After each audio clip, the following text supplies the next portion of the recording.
but I'll give a very quick wrap up on that.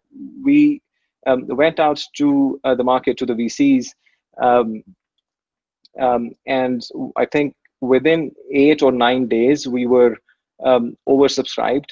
Our round was oversubscribed in about a week and a half. This is in the middle of COVID for a hotel company. It's a massive vote of confidence for the Pakistani hospitality industry, and we're thankful to the VCs and to our angel investors who have given us this confidence in these difficult times.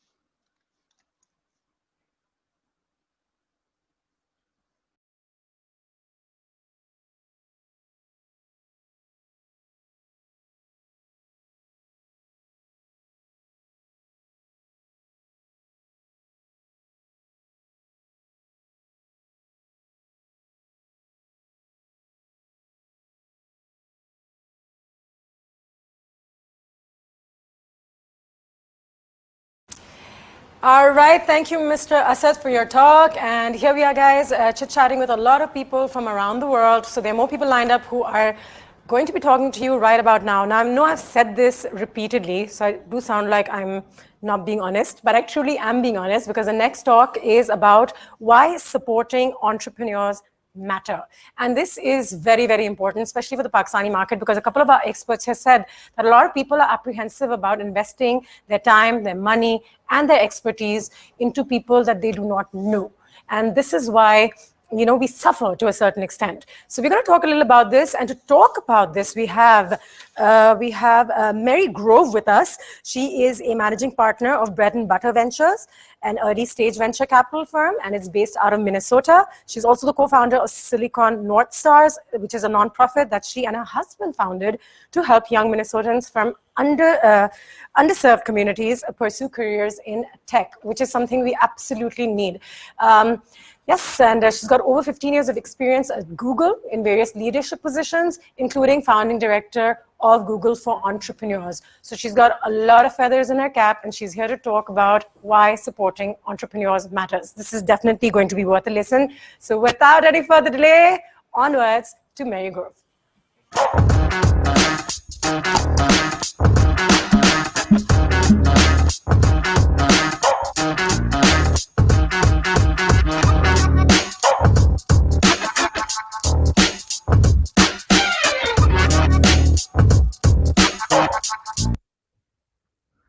Hi, good evening, everyone. Thank you so much for having me, and thank you for the kind introduction. So I'm Mary Grove. I'm the managing partner at Bread and Butter Ventures, based here in Minneapolis, Minnesota. And I'm so honored to be with you here today, and congratulations on a beautiful production, especially in today's virtual world, and also on an amazing lineup of speakers. I'm very honored to be included. So I just wanted to say that this is a momentous moment for me, because almost exactly 10 years ago to the day was my first trip to Pakistan, when I first met Jahan Araf there, and I immediately was struck by both her leadership, and more broadly the opportunities in the ecosystem there for Pakistan to really be just a global leader in entrepreneurship and innovation. So it is very appropriate that a decade later I get to return virtually to be with you. So I am here today to talk about why I think entrepreneurship and supporting entrepreneurs, is frankly the most important opportunity of our lifetime.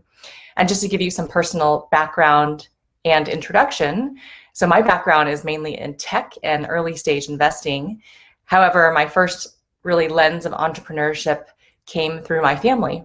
So my parents were immigrants from Thailand to the US. They came from remote villages without electricity and came to the US in search of the quintessential American dream. They were themselves great entrepreneurs who started and ran small businesses together for over 30 years. They raised 3 children and really instilled in my siblings and me this incredible work ethic and the tenacity, the grit that was required. I got to grow up seeing both the failures and success that entrepreneurship requires, which was such a gift. And then from there, I went to Stanford University to study my both undergrad and grad degrees. And I sort of accidentally ended up in tech because I was living in the backyard of Silicon Valley. And so I ended up starting my career at Google, where I thought I was going to go for 1 year on the way to law school. But 15 years later, I was still there. And so I had the great opportunity to work on the company's IPO deal team the year that Google went public in 2004. I worked on early stage product partnerships and business development for about 6 years. And then my last 6 years was a very special chapter where I had the privilege of starting what was then called the Google for Entrepreneurs team. Today is called Google for Startups, and is really Google's umbrella for supporting both startups at the early stage directly, but equally important, supporting at the ecosystem level, partners and players like the Nest who are really having that true impact on the ground. And so we built a network of more than 50 global partner organizations who collectively reached more than 400,000 entrepreneurs. And I have so many learnings that I've taken with me from that era. And it really convinced me of two things. One is that working with entrepreneurs at the early stage is the most magical opportunity and the most fun stage for me personally. And secondly, it's not just about Silicon Valley, and it's not just happening there. There's a lot we can learn from the Valley, but it's a global phenomenon. So with that in mind, in 2018, I moved to Minnesota. My husband, Steve, is a proud Minnesota native, and we have a very large family footprint in the Midwest, but it was a great alignment of personal and professional opportunities. So personally, we wanted to raise our young children. We have soon to be 4-year-old twins, who you may see here any minute, and be a part of the community here. But equally important, invest outside of the coasts. And so 3 years ago, I began the next chapter of my career as a venture capital investor. I was a partner at Steve Case's firm Revolution on the Rise the Rest seed fund for a couple of years.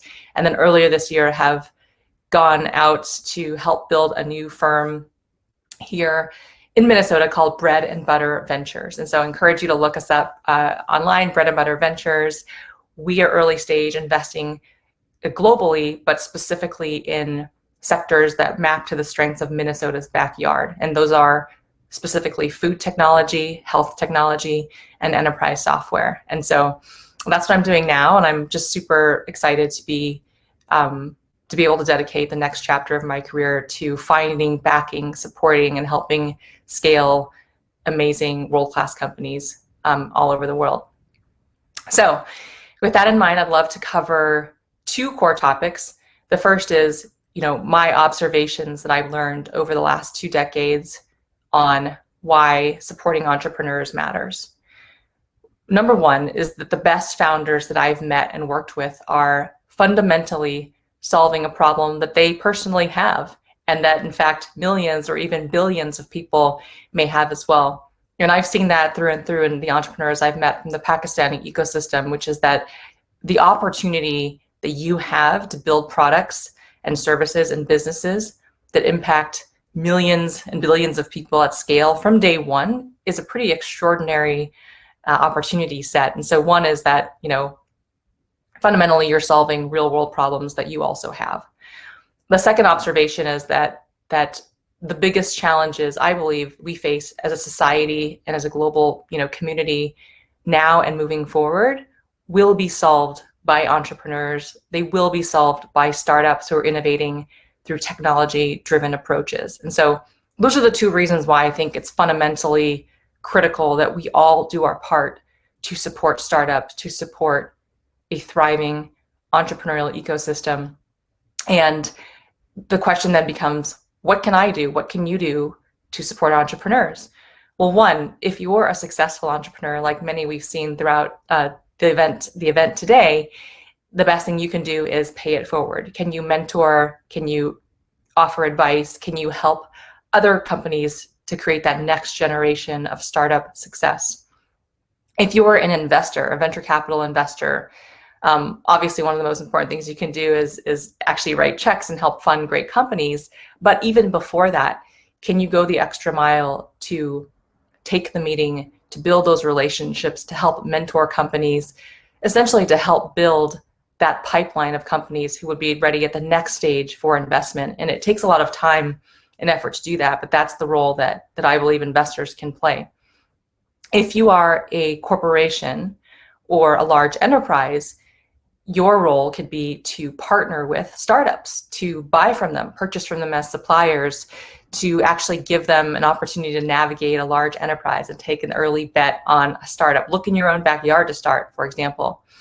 And corporations can also play a large role in supporting innovation financially, whether it's sponsoring a local event, sponsoring an accelerator program, creating your own accelerator program. But it's all about bridging that gap between industry and between these small early stage companies. If you are in government, in the public sector, at any level, what can you do to be supporting and curating a regulatory environment, policies that make it easy to both start but also sunset a business if it doesn't work? What incentives can you provide to attract and retain entrepreneurs into your ecosystem? Think creatively about grants programs or matching programs.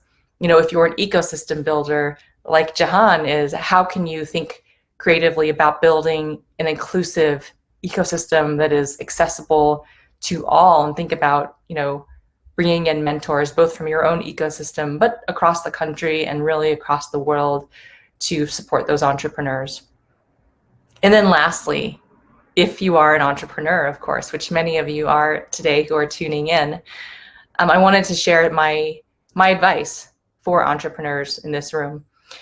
The first is really to lean into your place and your home field advantage. And so oftentimes I think that we become fixated on replicating Silicon Valley, and I think it's not about recreating Silicon Valley. It's about leaning into the assets of your backyard. So for me at this moment in Minnesota, for example, I am building and helping build a fund that is linked to our backyard. So we excel globally in healthcare, we excel in food tech and ag tech, and we excel in enterprise, right? Minnesota has the highest number of Fortune 500 companies per capita in the United States. So that's an example of lean into your home field advantage. My second piece of advice is to launch quickly and iterate often, meaning if you have a startup, get feedback, particularly from users, customers, or potential customers as soon as possible, because the worst thing we can do is be building in stealth mode for 2 or 3 years when we could have gotten the feedback right away that could help us really pivot quickly and build something transformational.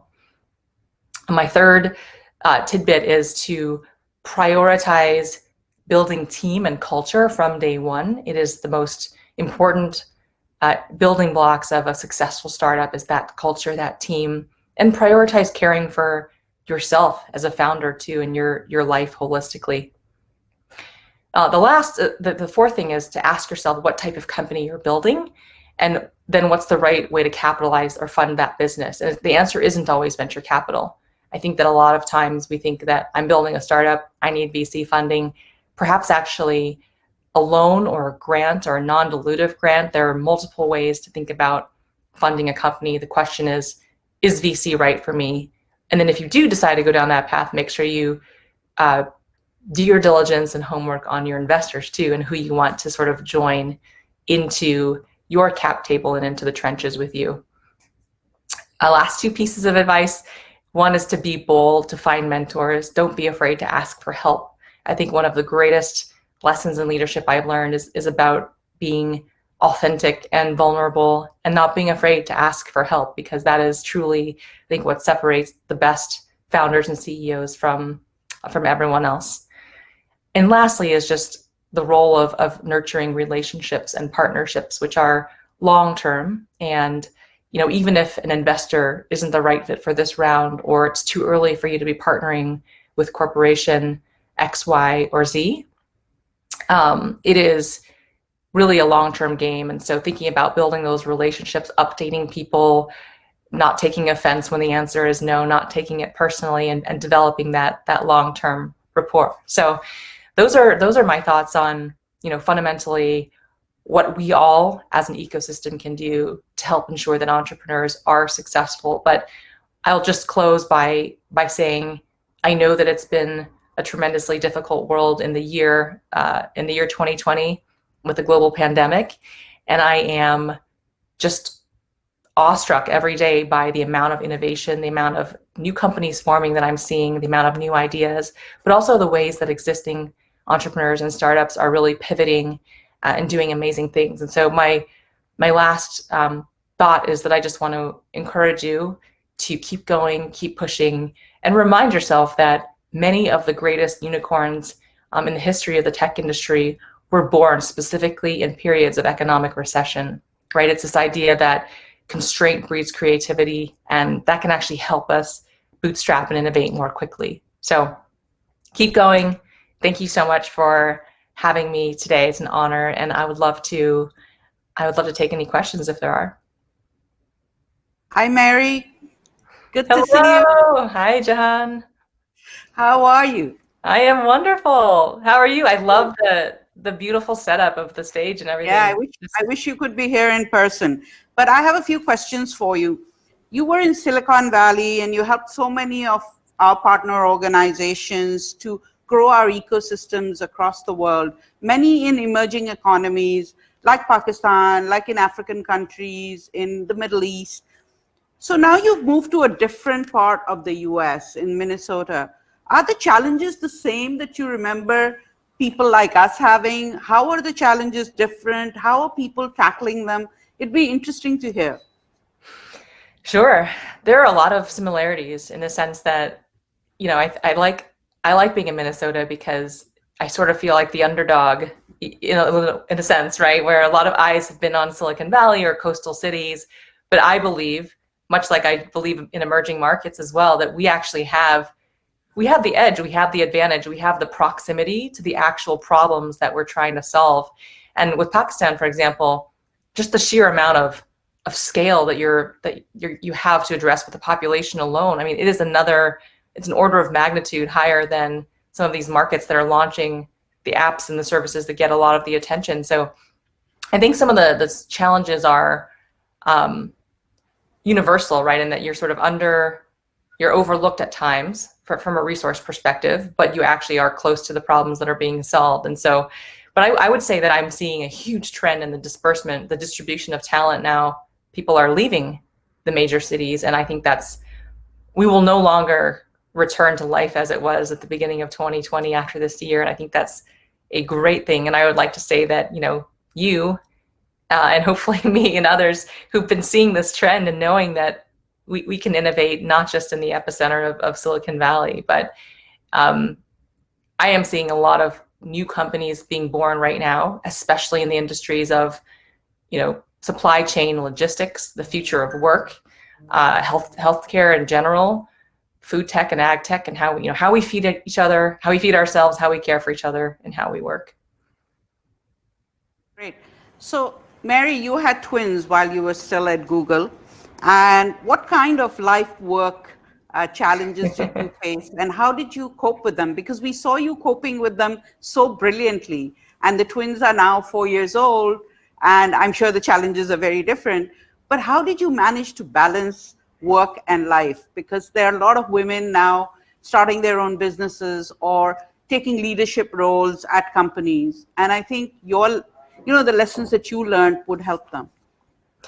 Thank you. Yes, it was a great transition for me. We had boy-girl twins 4 years ago, as you said, and I think one biggest lesson for me at the time I was leading the Google for Startups team. We were about 40 people around the world.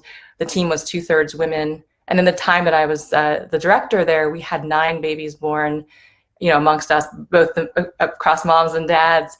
And the number one thing that I found was just being completely open, transparent, and setting my boundaries in a way such that established the culture and the baseline tone. I was one of the earlier ones to have children. And so the understanding that when we have parental leave, we will take it, we will delegate, we will cover for each other, we will unapologetically, we work in tech, right? So we don't need to be at the desk for specific hours of the day.